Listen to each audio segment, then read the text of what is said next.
నెల్లూరు జిల్లా ముతుకూలు మండలం సివిఆర్ మధురానగర్ గ్రామంలో నివసిస్తున్న 10 కుటుంబాలను గ్రామస్తులు వెలివేశారు.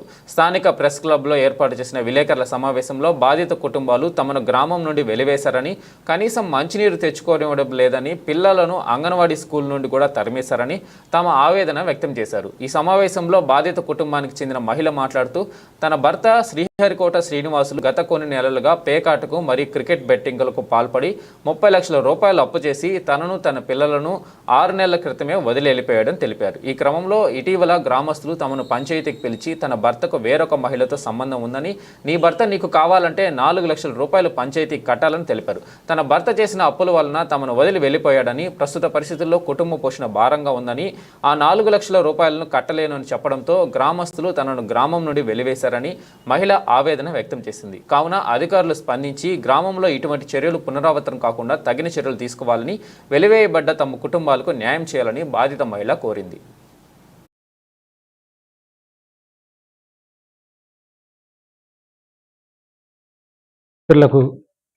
నమస్కారం.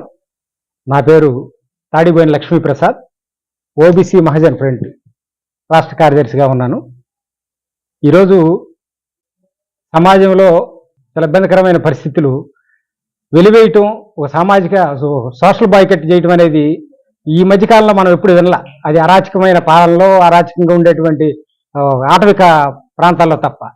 అటువంటిది ఈరోజు మనకి మన పట్టణానికి దగ్గరలో, అంటే చైతన్యం ఉన్నటువంటి సింహపురి గడ్డలో ఈ చర్య జరగటం అనేది మా సంఘం తరఫు నుంచి ఖండిస్తా ఉన్నాం. ఇక్కడ నెల్లూరు జిల్లా ముత్తుకూరు మండలం మధురానగర్, దీనిలో ఒక ఫ్యామిలీ భార్య భర్తలకు సంబంధించినటువంటి విషయం. ఈమె భర్త 6 నెలల నుంచి కనపడకుండా వెళ్ళిపోయాడు. 30 లక్షలు అప్పు చేశాడు. దుర్వ్యసనాలకు పాలయ్యి అతను ఊరు వదిలిపెట్టి వెళ్ళిపోవడం జరిగింది. అతను వచ్చాడు, మేము పెద్ద మనుషులు వచ్చి, అదే గ్రామానికి సంబంధించిన పెద్ద మనుషులు వచ్చి, నీ భర్త వచ్చాడు, నువ్వు 4 లక్షల రూపాయలు కనుక పంచాయతీ కడితే నీ భర్త నీ దగ్గరికి వస్తాడని చెప్పడం జరిగింది. 4 లక్షల రూపాయలు అప్పులు చేసి వెళ్ళిపోయాడు అతను. ఆధారం లేదు, నేను ఎలా కట్టను, నాకు వల్ల కాదని చెప్పడం జరిగింది. సరే, మీ పెద్దలతో మాట్లాడుకొని వచ్చి సమాధానం చెప్పాలన్నారు. ఈ డబ్బులు కట్టడానికి వీళ్ళ దగ్గర స్తోమత లేక మేము కట్టలేమని చెప్పానందుకు పెద్దల మాట ధిక్కరించారు కాబట్టి మేము మీ గ్రామంలోంచి వెలేస్తున్నాం మిమ్మల్ని అని చెప్పేసి వీళ్ళని వెలేయటం జరిగింది. వెలేయటం ఎంత దారుణమైన పరిస్థితి అంటే, ఈరోజు నిన్న జరిగింది ఈ సంఘటన. గుడికి సంబంధించిన, గ్రామానికి సంబంధించిన గుడి మైకులో పెద్దగా ఎవరైనా సరే వాళ్ళకి సహకరిస్తే, ఆ కుటుంబాలకు సహకరిస్తే 10,000 రూపాయలు జరిమానా, ఆ కుటుంబానికి సహకరిస్తున్నట్టుగా ఎవరైనా చూసి సాక్ష్యం చెబితే వాళ్ళకి 5,000 నజరానా. ఇంత దారుణమైన పరిస్థితి కొనసాగుతా ఉంది. ఈరోజు పిల్లలు వీళ్ళు ఉదయం చర్చికి వెళ్ళే అలవాటు ఉంది కొంతమందికి, చర్చికి తాళాలు వేసారు. చర్చికి పోయే పరిస్థితులు నిన్న జరిగిన శుక్రవారం చర్చికి తాళాలు వేశారు. ఈరోజు వాటర్ ట్యాంక్ కాడికి వెళ్తే వాటర్ పట్టుకోవడానికి వీల్లేదని చెప్పి పంపించారు. ఇంకా దారుణమైన విషయం ఏంటంటే, అంగన్వాడీ చిన్న పిల్లలు 5 సంవత్సరాలు 6 సంవత్సరాల లోపు పిల్లలు అంగన్వాడీ స్కూల్కి వెళ్తుంటే ఇక్కడ రావటం లేదు మీరని చెప్పి పిల్లలు కూడా పంపించేశారు. ఇది ఎంత దారుణమైన విషయం అంటే, ఈ విషయం మీద అధికారులని కలవడం జరిగింది. ఈరోజు జిల్లా కలెక్టర్ గారిని జరగడం జరిగింది. కలెక్టర్ గారు వెంటనే స్పందించి ఎంఆర్ఓ గారికి చాలా సీరియస్గా ఇది మళ్ళీ ఎక్కడ రిపీట్ కాకూడదు, ఇది ఎక్కడ ఏమి నడుస్తుంది ఈ సంస్కృతి అని చెప్పని గట్టిగా మాట్లాడటం జరిగింది. కాబట్టి ఇటువంటిది పెద్దలు, గతంలో గ్రామాల్లో పెద్దల వ్యవస్థ నడిచేది, అది కాదంటాని లేదు. అయితే ఆ రోజు ఉన్న పెద్దలు ఏంటంటే, గ్రామ వెల్ఫేర్ మాత్రం చూసేవాడు. ఏదన్నా డబ్బులు ఏదన్నా తప్పేసినా ఏదో ఒప్పేసినా కానీ వచ్చిన ఆ డబ్బుల్ని గ్రామానికి ఉపయోగపెట్టేవాడు. ఈ రోజు పెద్దలు ఎలా తయారయ్యారంటే, వాళ్ళ వారసత్వంగా పెద్దలు వస్తూ.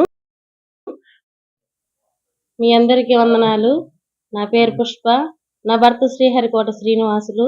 నా భర్త కొన్ని నెలల క్రితము ఇలాగ బెట్టింగ్లకు పాల్పడి అప్పులు చేసి 30 లక్షల దాకా అప్పులు చేసి, అది కాకుండా నాకు తల్లిదండ్రులు పెట్టిన కట్న కానుక 15 సవర్ల బంగారం, 5 లక్షల డబ్బులు, ఇదంతా కూడా స్వాధీనం చేసుకున్నాడు.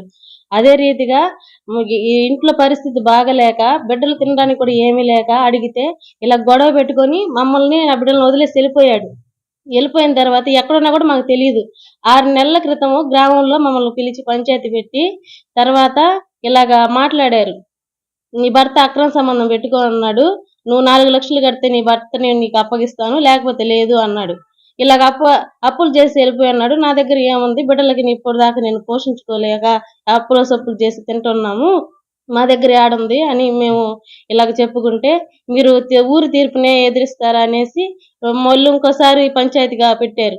పంచాయతీగా పెడితే అలాగా నా మీద కక్ష, ఊరికి ఇలా వ్యతిరేకంగా మాట్లాడాననేసి నా మీద కక్ష కట్టుకొని మరోసారి టెంట్ వేసుకొని మందులు ముందు పెట్టుకొని ఇలాగా నా మీదకి ఇంకా విరోధంగా చేయాలనేసి ఊరంతా మళ్ళీ పిలిచారు.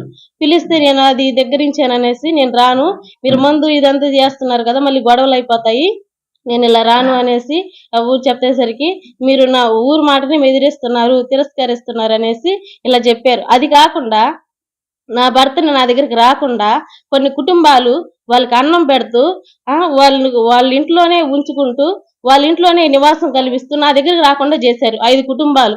దానయ్య, బస్సుంగారి దానయ్య, తన భార్య రూతమ్మ, బస్సుంగారి నారాయణ, ప్రశాంతమ్మ, అక్కయ్య గారి మల్లి, అక్కయ్య గారి మరియమ్మ, కోలం గారి ఏసమ్మ, కోలం గారి రమ్యకీర్తన, ఈ 5 కుటుంబాలు నా భర్త నా దగ్గరికి రాకుండా వాళ్ళ ఇంట్లోనే ఉంచుకుంటూ భోజన వసతి కల్పిస్తూ నా దగ్గరికి, నా బిడ్డల దగ్గరికి రాకుండా దూరం చేశారు.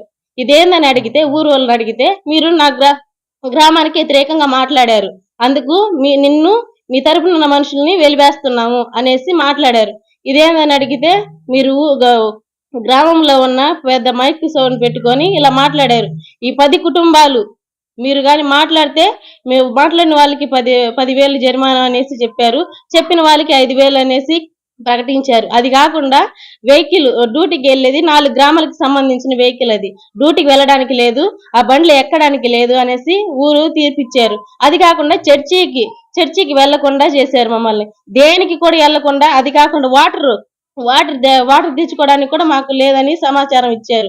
మరి అంగడికి వెళ్ళినా కూడా తరిమేస్తున్నారు. మీరు రోడ్లకు రావడానికి లేదు, అంగట్లకు రావడానికి లేదు, అంగన్వాడీ స్కూల్కి వెళ్ళడానికి లేదు, ఎక్కడికి మీరు వాళ్ళకి సంబంధించిన ఏది కూడా మీరు చేయకూడదు అనేసి మమ్మల్ని గట్టిగా అరిచారు, చేశారు. ఇదంతా మమ్మల్ని దూరం పెట్టేశారు. మాకు మీరు న్యాయం చేయాలని పెద్ద కాపు ఈశ్వరయ్య, 2వ కాపు శివ, 3వ కాపు దొరబాబు వీళ్ళు మమ్మల్ని ఇలాగ చేశారు.